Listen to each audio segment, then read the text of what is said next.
오늘 함께 나눌 말씀 욥기 30장 1절에서 15절까지의 말씀입니다. 그러나 이제는 나보다 젊은 자들이 나를 비웃는구나. 그들의 아비들은 내가 보기에 내 양떼를 지키는 개 중에도 둘만하지 못한 자들이니라. 그들의 기력이 쇠잔하였으니 그들의 손의 힘이 내게 무슨 소용이 있으랴. 그들은 곧 궁핍과 기근으로 인하여 파리하며 캄캄하고 메마른 땅에서 마른 흙을 씹으며 떨기나무 가운데에서 짠 나무를 꺾으며 뱃살이 뿌리로 먹을거리를 삼느니라.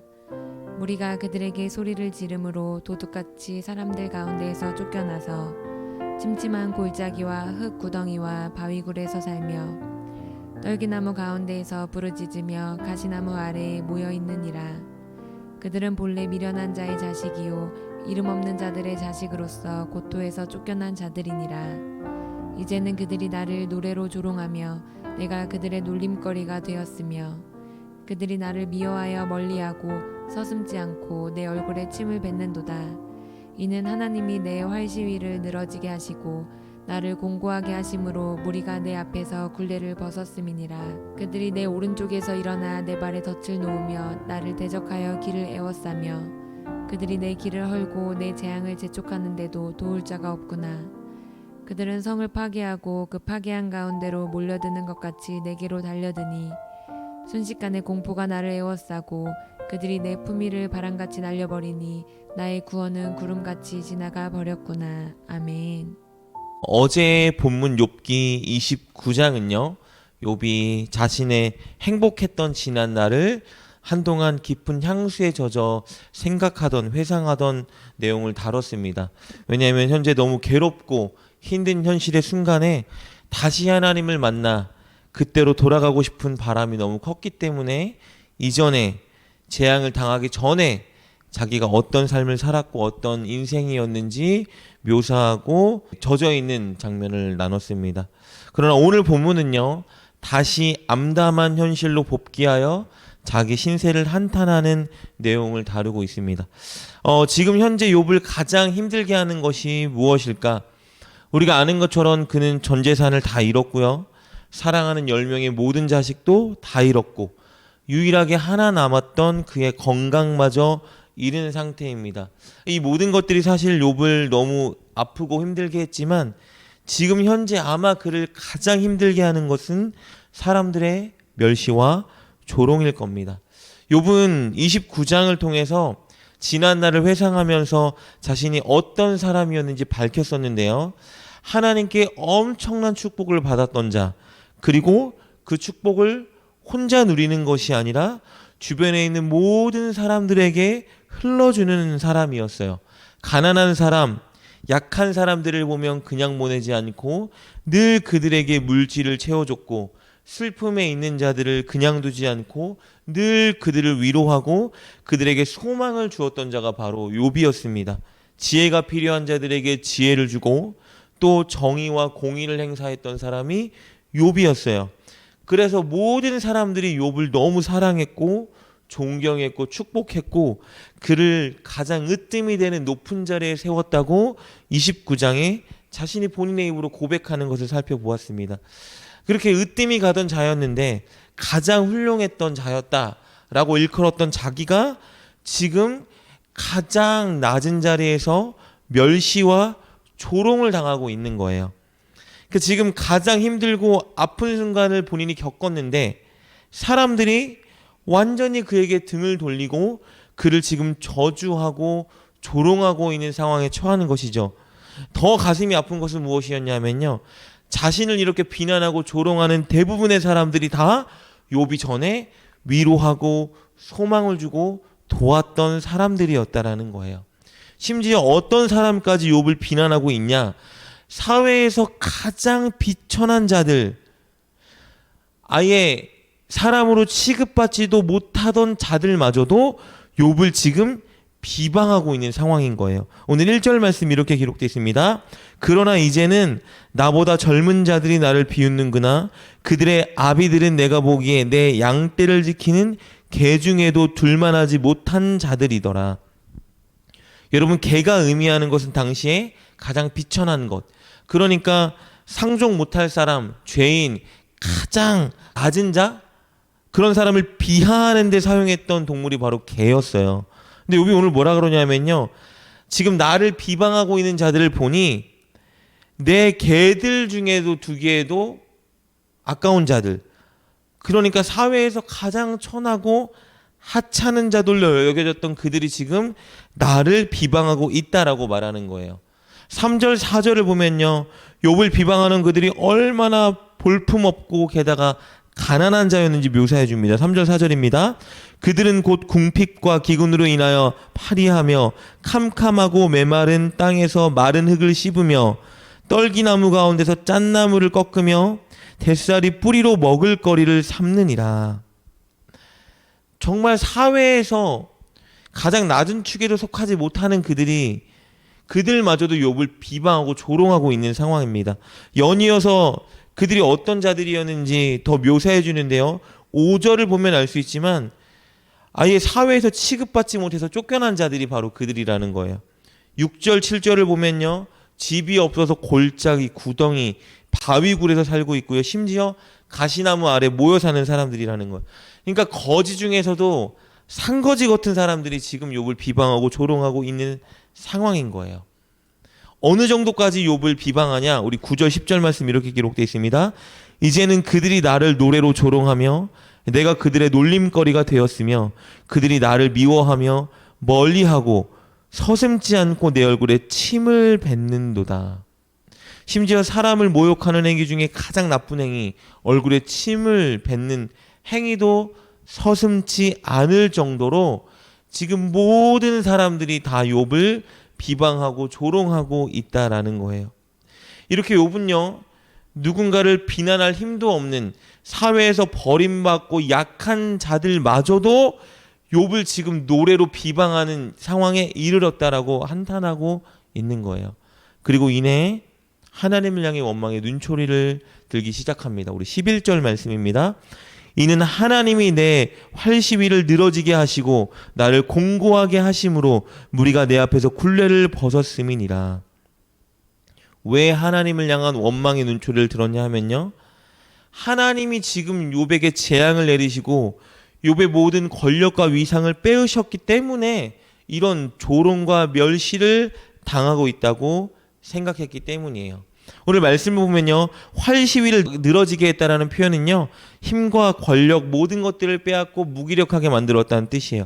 우리 전쟁을 나가려면 활을 쏴야 되는데 활시위를 늘리면 활을 쏠 수가 없어요. 전쟁을 치를 수 없다는 뜻이죠. 그러니까 욥이 가지고 있던 힘을 다 하나님께서 빼앗아 무기력하게 만들었다라는 표현이에요. 왜냐하면 욥은 이 땅의 모든 일들에 하나님이 주권을 가지고 있다고 생각했기 때문에 내게 일어나는 모든 일도 지금 하나님이 주권을 가지고 이렇게 만들었다라고 생각한 거예요. 그러니까 하나님이 나를 지금 병들게 만들었고 내 모든 걸 다 빼앗아 갖고 사람들이 지금 나를 멸시하고 조롱하고 있는 이 모든 상황을 하나님의 주권으로 하나님이 지금 만든 상황이라고 생각했기 때문에 이제 그 원망, 그게 바로 하나님을 향해 가는 거예요. 이렇게 절망적인 현실 속에서 누구도 욥을 도와주려고 하는 자가 없었어요. 욥은 늘 어렵고 힘들고 슬픔과 좌절에 빠져있던 자들을 그냥 두지 않았는데 욥은 지금 까닭없이 하나님께 고난을 당하는 이 상황 가운데 놓여 있음에도 불구하고 어느 누구도 욥을 도와주려고 하지 않았다는 거예요. 13절 말씀입니다. 그들이 내 길을 헐고 내 재앙을 재촉하는데도 도울 자가 없구나. 그래서 이런 현실이 욥을 너무 두렵게 만들었고 그가 살 소망마저 잃게 만든 거예요. 그래서 결국 15절에 이렇게 고백하죠. 순식간에 공포가 나를 에워싸고 그들이 내 품위를 바람같이 날려버리니 나의 구원은 구름같이 지나가 버렸구나. 이렇게 자신의 인생을 한탄하며 오늘 본문이 맞춰지는 것을 보게 됩니다. 저는 오늘 본문을 통해서 여러분과 두 가지에 대해서 좀 생각해 보고 싶은데요. 첫 번째는 바로 예수님의 사랑입니다. 왜 갑자기 예수님이 등장하냐 하면요, 여러분 지금 욥이 가장 높은 자리, 으뜸이 되는 자리에 있다가 가장 밑바닥으로 추락하여서 사람들에게 멸시와 조롱을 당하는 상황에 놓여 있습니다. 동방에서 가장 훌륭한 자, 부유한 자라고 여겨졌고 마을에서 가장 존경받고 축복받고 으뜸되는 자리에 있었는데 하나님이 주신 재앙 때문에 가장 밑바닥에 있는 자들마저도 그를 조롱하는 신세의 노인자가 되어버렸어요. 이런 현실이 지금 욥이 당하고 있는 육신의 고통보다 욥을 더 많이 아프게 한 거예요. 그런데 여러분, 이런 욥의 고통, 낮아짐보다 더 비교할 수 없이 한없이 낮아지신 분이 있는데 바로 예수님이시죠. 가장 위대하고 이 땅을 천지를 창조한 그 신이 자신이 만든 창조물에게 여러분 멸시와 조롱과 핍박을 당하셨어요. 심지어 자신의 목숨을 내어놓고 자신이 구원하려고 했던 자들에게 바로 예수님이 조롱과 멸시와 핍박을 받으신 거예요. 우리가 그렇게 예수님께 한 거죠. 그러나 예수님은 이런 견딜 수 없는 이런 수치와 고난을 저와 여러분을 위해서 견디셨고 우리를 구원하신 거예요. 욥처럼 신세를 한탄하거나 불평하지 않고 스스로 자원하셔서 그 낮은 자리에 서신 분이 바로 예수님이신 거죠. 우리가 그 은혜를 잊지 않고 명심하고 늘 예수님의 사랑에 감사와 순종으로 그분을 높여드리는 삶을 마땅히 살아야 하는 것입니다. 두 번째 생각하고 싶은 것은요, 바로 사람의 도리입니다. 여러분, 사람이 은혜를 받은 것이 있다면 마땅히 그 은혜를 갚는 것이 사람의 도리죠. 오늘 본문을 보면요, 욥에게 은혜를 받았던 수많은 자들이 욥이 고난을 당하자 욥에게 등을 돌리고 오히려 욥을 조롱하는 것을 보게 됩니다. 누군가에게 은혜를 받았으면 어떤 상황이건 그 은혜 받은 것을 잊지 않고 감사하고 은혜를 갚는 삶을 살아야죠. 그런데 욥에게 그렇게 숱하게 은혜를 받았던 사람들, 욥의 도움을 받았던 모든 사람들이 지금 욥이 고난 중에 처하자 다 등을 돌리고 누구도 욥에게 손을 내밀어주는 사람이 없는 걸 보게 됩니다. 이것이 사람의 모습이죠.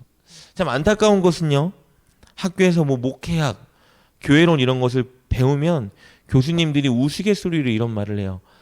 사람의 관계 중에 가장 의리가 없고 은혜를 갚지 않는 집단이 교회다. 모르겠어요. 일부는 맞을 수도 있고 일부는 너무 좀 비하하는 표현일 수도 있지만, 그러나 우리가 생각해 볼 필요는 있죠. 우리가 설령 섭섭한 게 있고 그런 게 있다 할지라도 받았던 은혜가 있다라면 늘 그 은혜를 갚는 자리에 서야 되겠죠. 우리는 하나님께, 주님께 평생을 다 갚아도 받을 수 없는 은혜를 받은 자들이고, 또 부모님과 또 기타 많은 사람들에게 우리는 은혜를 받은 자들이죠. 여러분, 그런 은혜를 받은 사람들이라면 우리가 마땅히 해야 되는 일은 무엇이냐 하면 그런 은혜를 갚는 자리에 서야 되겠죠. 늘 하나님께 우리가 받은 은혜를 어떻게 갚을까 고민하고, 또 사람들에게 받은 은혜가 있다라면 그들에게 이 은혜를 어떻게 갚을까를 늘 고민하고 서는 자리에 서야 합니다. 저와 여러분이 늘, 또 오늘도 우리 주님께 받은 은혜를 우리가 주님께 어떻게 갚을 수 있을까? 다 갚을 수는 없다 할지라도 하나님께 은혜를 갚는 삶을 살기 위해 애썼으면 좋겠습니다. 더불어 저와 여러분에게 은혜를 준 사람들이 있다라면 여러분 잊지 말고 늘 자원해서 더 많은 은혜를 갚는 우리가 되었으면 좋겠고요. 한 단계 더 나아가서 저와 여러분이 우리에게 은혜를 준 자가 아니라 할지라도 욥처럼 먼저 은혜를 끼치는 자리에 섰으면 좋겠습니다. 그렇게 늘 은혜를 알고 은혜를 갚는 자리에서는 저와 여러분 될 수 있기를 주님의 이름으로 축복합니다. 기도하겠습니다. 하나님 감사합니다.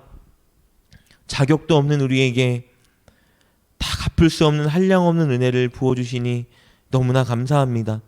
하나님, 그 은혜를 잊지 않고 하나님 은혜에 보답하며 살아가는 우리가 되게 도와주시고, 또 인간관계에서도 우리에게 은혜를 준 자들 한 사람 한 사람 잊지 않고 어떤 상황이든 늘 그 은혜를 갚기 위해 살아가는 우리가 되게 도와주시옵소서. 한 단계 더 나아가 우리에게 은혜를 끼치지 않은 자들이다 할지라도 우리가 먼저 손 내밀어 은혜를 끼쳐주는 그런 삶을 살아가는 오늘이 되게 하여 주시고 이 새벽에 기도하는 성도님 한 사람도 그냥 보내지 마시고 각 사람 마음 가운데에 하나님 신령한 은혜와 또 하나님 온전한 응답으로 채워주시고 함께하여 주시옵소서. 예수님의 이름으로 감사하며 기도드립니다. 아멘. 은혜를 받았다면 은혜를 갚는 것이 사람의 마땅한 도리입니다. 우리는 주님께 다 갚을 수 없는 한량없는 은혜를 받은 자입니다. 그렇기 때문에 날마다 주님께 사랑과 감사와 순종으로 그 은혜를 갚는 삶을 살아야 합니다. 그리고 인간관계 속에서도 우리에게 은혜를 준 사람들에게 신실하게 은혜를 갚는 것이 사람으로서 마땅한 도리입니다. 늘 은혜를 갚는 마땅한 도리를 다하는 우리가 됩시다.